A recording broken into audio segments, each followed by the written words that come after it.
608 o'lchovda Alisher Yo'ldoshev ikkinchi etüdini.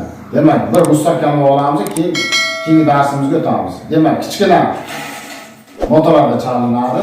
Kelatda mana 5-takdan mestafot, ya'ni balandroq chalib ketamiz. Chalishni ko'rsatib beraman.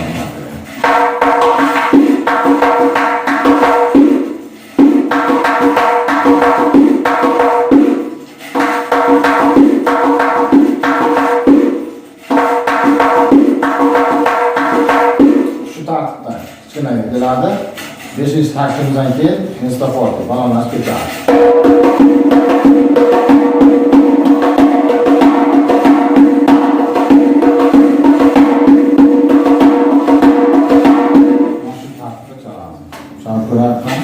Qo'shilmasdan 8-ga narxi.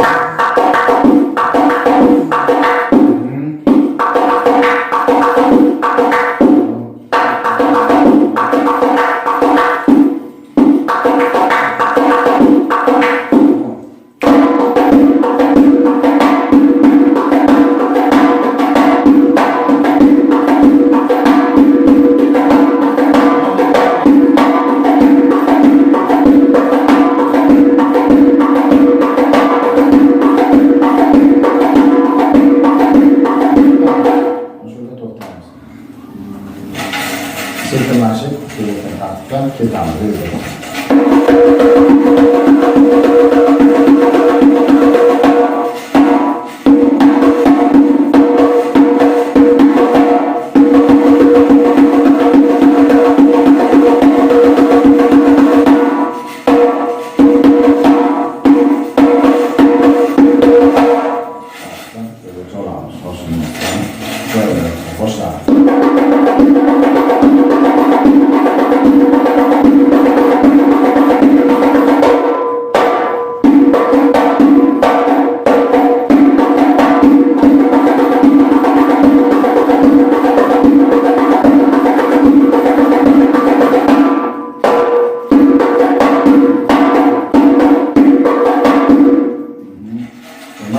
Piyanoga qaytyapmiz.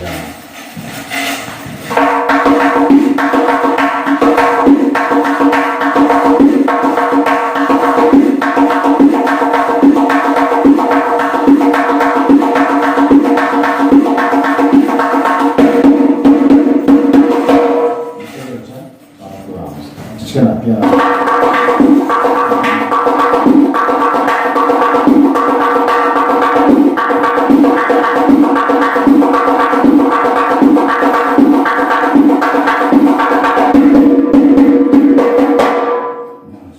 Boshidan qaytarib olamiz. Hayotda 608 o'lchovda shoshilmasdan piyano ketdi.